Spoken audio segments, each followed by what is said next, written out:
A Luísa pergunta, Napoleão não era reacionário? Isso é um assunto interessante, né? Eu já publiquei um corte aqui sobre Robespierre, sobre a Revolução Francesa, mas eu nunca falei sobre Napoleão. E é até interessante eu introduzir um texto aqui para os companheiros que trata sobre isso, né? Achei o texto.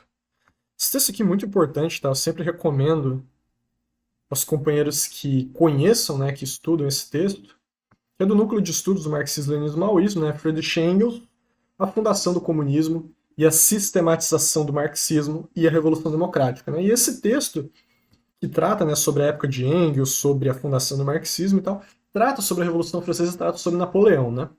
Quando eu falei da Revolução Francesa aqui no canal, eu tratei principalmente até o período Robespierre, que de fato consolidou o primeiro governo popular da história, né, governo do povo, né, particularmente da pequena burguesia, dos artesãos e dos camponeses, né, em um país que foi o governo jacobino, foi derrubado posteriormente pelo governo girondino, e depois tem Napoleão, né, tem o 18 Brumário e Napoleão. Quando a gente fala de Napoleão, e principalmente o pessoal fala do 18 Brumário de Luiz Bonaparte, geralmente, claro, a pessoa que não acabou não lendo o livro ainda ou conhece, né, mas se associa que está falando do Napoleão I. Esse livro é sobre Napoleão III, certo? É Napoleão III que de fato era uma figura completamente, absolutamente reacionária, assim, já não havia quase nenhum resquício ali de revolução burguesa naquele senhor, era de fato um reacionário que através das massas populares, pela corporativização das massas, inclusive, ele usou isso para reprimir os protestos populares e desencadear uma onda bem reacionária na França. Né? Os companheiros podem ler lá o 18 Brumário de Luiz Bonaparte do Marx, que é um texto fundamental. Mas o fundamental de Napoleão, né, eu vou até ler um trecho aqui dos companheiros que eu acho que é importante, é o quê? O Napoleão, muita gente não se fala, né? Mas o Napoleão ele era do clube jacobino, certo? Napoleão ele era do partido jacobino, ele comungava das ideias jacobinas nos tempos de que ele estava se consolidando nas guerras contra as invasões francesas. Né? A gente tem que lembrar que durante a Revolução Francesa, uma coalizão reacionária invadiu a França, liderada por todas as potências monárquicas, né, monarquistas, absolutistas europeias, invadiram a França. E a França teve que vencer toda uma onda de invasões ao seu país, dos quais Napoleão foi se consolidando como uma grande figura militar. Mas pouco se fala sobre a sua militância política. Né? Ele era um grande militante político jacobino, ele comungava das ideias jacobinas. Não está claro para mim o que ele deixou de defender ou não do jacobinismo quando ele se torna, né, o chefe de fato da França, mas assim, ele era um grande amigo do irmão de Robespierre, né, ele era um grande amigo do irmão de Robespierre, eles discutiam política, claro, o Napoleão mais da parte militar e o irmão de Robespierre mais da parte teórica política, né? E o próprio Robespierre recebia cartas do irmão falando, olha, nós temos um grande patriota aqui que é o Napoleão Bonaparte, é um grande revolucionário que defende os interesses da França, certo? Então, Napoleão era um jacobino, esse é o primeiro ponto. Quando Napoleão assume o poder, ele assume, né, naquele contexto que o Gramsci vai chamar depois de cesarismo, que é o cesarismo? Você tem um conflito de duas forças políticas e você tem um César, entre aspas. Né? O que seria isso? É alguém que assume a direção no processo, entre aspas, conciliando as duas forças, né? Porque você acaba com os conflitos entre as forças. Entretanto, como o próprio Gramsci fala, né, o cesarismo ele toma uma posição de classe, ele não é alheio às classes. E no contexto de Napoleão, ele toma a tendência jacobina, né? Por mais que ele tenha apaziguado e tenha, de fato, muitas atitudes atrasadas, inclusive reacionárias, nesse período, né? Que, bom, ele se torna imperador da França, né? Ele acabou com a República e restaurou a monarquia, de fato, né? A monarquia, no caso, do Império Napoleônico. Teve alguns aspectos muito reacionários, mas o que foi fundamental? A Revolução Agrária. Ele manteve a Revolução Agrária Jacobina. Ele manteve a conquista da terra pelo campesinato no campo da França. Né? E quando ele inicia as guerras napoleônicas para tomar a Europa, para vencer, né, a antiga coalizão da Europa Ocidental, inclusive até a invasão da Rússia, né, em determinado momento, por todos os países que ele vai invadindo, além dele derrubar as velhas monarquias, ele vai destruindo o latifúndio naqueles países. Ele vai destruindo o poder dos senhores feudais e vai fazendo revolução agrária por todos os países. E vai dando terra aos camponeses. Certo? Então, na verdade, aquele bonapartismo inicial, né, Napoleão I, o que ele fez foi expandir as conquistas da Revolução Francesa para vários países da Europa Ocidental, que viviam sob relações de produção feudal, e estava trazendo relações de produção capitalistas, né? E inclusive levando a revolução agrária nesses países, né? Dando terra aos camponeses. Isso foi o principal desse período, né? Isso que a gente tem que salientar. Por quê? Porque isso gerou uma onda que posteriormente não deu para reverter. Né? Quando Napoleão é derrubado pela coalizão reacionária lá, e tem o Congresso de Viena e tudo mais, Congresso de Viena, acho que é o nome, né, daquela coalizão reacionária, eles tentam restaurar o período pré-napoleônico, né? Para quem já leu o livro O Conde de Monte Cristo, né, do Alexandre Dumas lá, ele traz justamente desse período que tinha se estabelecido uma onda de reação na Europa e a perseguição de todos os antigos defensores do bonapartismo, certo? Mas as conquistas foram. Não tinha como você restaurar mais esse tipo de coisa. Porque o povo não aceitava mais viver sob esse jugo de opressão. Tanto que em 1830 teve as novas revoluções burguesas. Né, as revoluções de 1830, que foram derrubando, né, a coalizão reacionária, estabelecendo ou repúblicas ou monarquias parlamentares. Né, mas trazendo de novo as conquistas, né, particularmente econômicas, do surgimento do capitalismo. Ou seja, certo? Fica claro aqui, portanto, que o Napoleão ele cumpriu um papel revolucionário muito importante. Né? Ele foi de tendência jacobina até o final, precisamente no contexto, né, político, econômico de revolução agrária, né, de destruição do latifúndio, destruição dos restos feudais. Por outro lado, ele também expressou aquilo que a burguesia já ia começar a expressar de reacionário, que é a utilização de guerras de opressão nacional contra países da Europa Ocidental. Né? Isso é inegável. A própria guerra à Rússia foi uma guerra de agressão nacional. Certo? Ainda que a Rússia também fosse um país muito reacionário, muito atrasado, foi uma guerra de opressão nacional. Tanto que as guerras de resistência desses países, que a priori tiveram todos os seus exércitos reacionários, monarquistas derrotados, depois começou as resistências que expulsaram Napoleão eram resistências populares. Na Espanha, por exemplo, é até onde se deu origem formalmente à guerra de guerrilhas, que o povo espanhol se levantou contra Napoleão.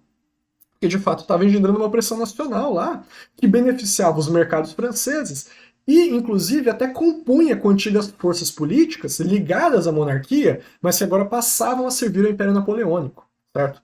E o caso mais emblemático, evidentemente, foi a restauração da escravidão nas colônias, certo? Porque Robespierre e os jacobinos, o Partido Jacobino havia abolido a escravidão nas colônias, que levou, inclusive, ao Tristan Louverture, ao Jacques Dessalines lá na Revolução Haitiana, e depois ele restaura isso e manda o exército francês, inclusive, combater a Revolução Haitiana, né? Então vejam que sim, expressou muitas posições atrasadas e reacionárias. E foi precisamente por isso que ele foi derrotado. Né? Ele não foi derrotado porque os outros países ocidentais eram mais fortes, ele foi derrotado pela resistência popular, inclusive russa. Certo? A guerra de terra arrasada, o pessoal associa muito com o exército. Claro, o exército czarista teve muita força, mas era algo que só mobilizando toda uma população você consegue fazer.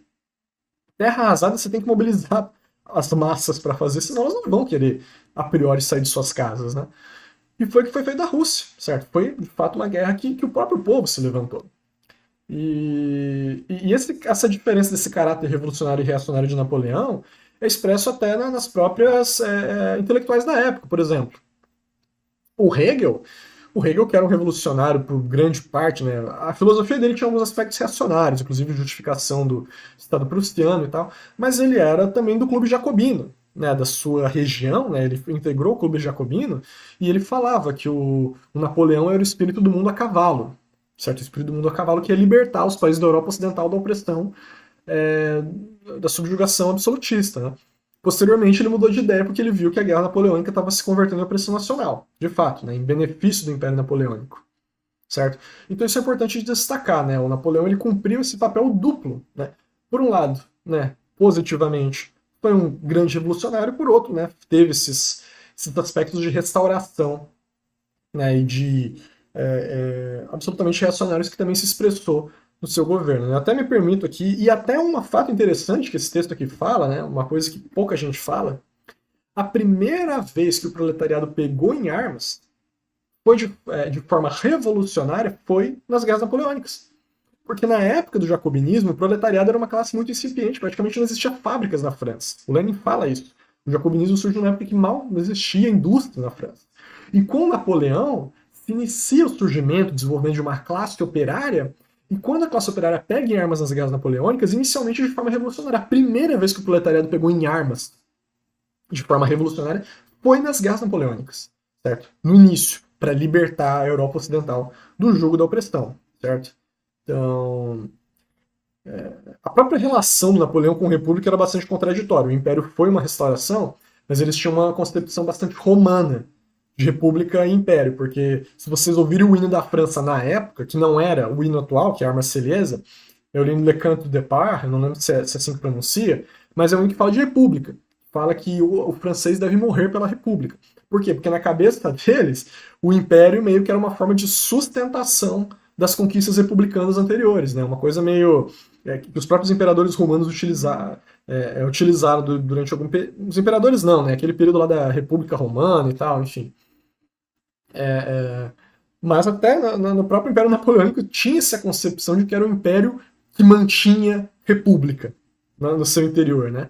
E inclusive falava nesse hino, né, nesse canto, de que a França levaria ao mundo, levaria ao resto do mundo, né, ao resto da Europa, as conquistas de liberdade, igualdade e fraternidade. O que era isso? Era a Revolução Agrária Francesa, a Revolução Agrária, certo? Era isso que eles estavam falando, né? E que iam derrubar os velhos reis estúpidos e orgulhosos. O que é isso? É derrubar a derrocada das monarquias absolutistas, né? Então Napoleão, ele representou esse aspecto. Eu vou até ler aqui para os companheiros, porque eu acho importante, né? Não só falar, mas até demonstrar isso, né? Porque é muito importante esse texto aqui. Por sua forma e conteúdo, a Revolução Francesa constituiu-se no tipo clássico da Revolução Burguesa, tanto no sentido de ter sido a mais radical, quanto por ter sido a que mais influenciou politicamente os regimes burgueses em todo o mundo. Os setores mais avançados dessa revolução foram os jacobinos e seu principal líder foi Robespierre. Do ponto de vista social, a mudança mais importante impulsionada pelos jacobinos foi a expropriação de todas as terras dos nobres e suas entrega aos camponeses. Essa revolução agrária marcou o fim econômico da aristocracia feudal francesa e também determinou o curso internacional subsequente da expansão da revolução no continente europeu. Em 1794, os girondinos derrotam os jacobinos e buscam restaurar uma série de privilégios aristocráticos. Isso aqui, até agora, é tudo que eu falei lá no primeiro vídeo de Revolução Francesa, que eu postei como corte aqui no canal, né, que eu falei em live. No entanto, em 1799, Napoleão, de tendência jacobina, toma o poder e inicia uma nova fase da Revolução Francesa. Apoiado em um exército de camponeses recém-libertos, Napoleão buscaria expandir as conquistas políticas e sociais burguesas por toda a Europa. Neste processo, todavia, expressaria as contradições inerentes à sua condição de classe. A burguesia, como classe exploradora, não pode conduzir a humanidade à sua emancipação social. Realizada a sua emancipação política com a conquista do poder, a burguesia luta por conservá-la a qualquer custo, inclusive compondo com a monarquia deposta, tendendo cada vez mais, em razão da contradição com o proletariado, para a reação. E essa contradição se revelaria de maneira patente nas chamadas guerras napoleônicas. Em 1804, Napoleão coroou-se imperador da França. De 1805 a 1810, iria derrotar uma série de monarquias feudais europeias. Ocupa regiões da Holanda, da Itália, da Suíça, da Polônia e da Alemanha. Ao mesmo tempo que nessas regiões ele anulava a legislação feudal e libertava os camponeses do jugo da servidão, do ponto de vista político, buscava instaurar um novo domínio imperial. A burguesia, diferentemente do proletariado, não pode ser completamente revolucionária. Aquilo que a gente discutiu falando de moral marxista, né? Assim, Napoleão, de um libertador, se transforma em um opressor nacional, tanto na Europa como nas colônias francesas, nos quais restaura a escravidão, como ocorreu no Haiti, após a prisão do líder revolucionário Toussaint Louverture. Para a Alemanha, os impactos das guerras napoleônicas também se deram nessa dupla sucessão, de direção revolucionária e reacionária. Em 1806, após impor sucessivas derrotas militares à Áustria, Napoleão acaba com um defunto medieval insepulto chamado Sacro Império Romano Germânico. Dos 330 reinos germânicos, Napoleão os reduz a 36 estados. No entanto, em vez de eliminar com todos os príncipes, fortalece alguns que são transformados em representantes do Império Francês nas terras alemãs. Em pouco tempo, apesar dos progressos sociais e econômicos, cresce entre o povo alemão o sentimento nacional e a oposição à ocupação das terras germânicas pelo exército napoleônico. Afinal, a guerra de libertação burguesa se transformara, então, em opressão nacional. Aquilo que eu falei dos intelectuais, Hegel, por exemplo, né, que havia mudado sua opinião sobre Napoleão, né, Beethoven, que dedicara sua sinfonia número 3, a Heróica, a Napoleão, retira Ilíada Católica, quando este se autoproclama imperador e consagra sua sinfonia à liberdade. E aqui vai falando aqui, né, das guerras populares, né, guerras populares não, mas guerras do povo, tanto espanhol, alemão, russo, contra o Império Napoleônico, que de fato havia se convertido em opressão nacional e por conta disso foram derrotar o Império Napoleônico. Isso, novamente, não tem absolutamente nada a ver com Napoleão III, né? Como Marx falou, né, essas figuras heróicas da Revolução Burguesa surgem primeiro como tragédia, depois como farsa, né? A história se repete, né? E a farsa é precisamente Napoleão III e os chefes burgueses, burguesões que surgem ali a partir dos anos 40, 50 e 60 do século XIX. Né? Então, fundamentalmente, acabei me excedendo um pouco até aqui no tempo, mas é que eu gosto desse assunto, e aí, enfim, era isso que tinha para falar sobre Napoleão e até já mais um conteúdo sobre a Revolução Francesa, que é um tema bastante interessante.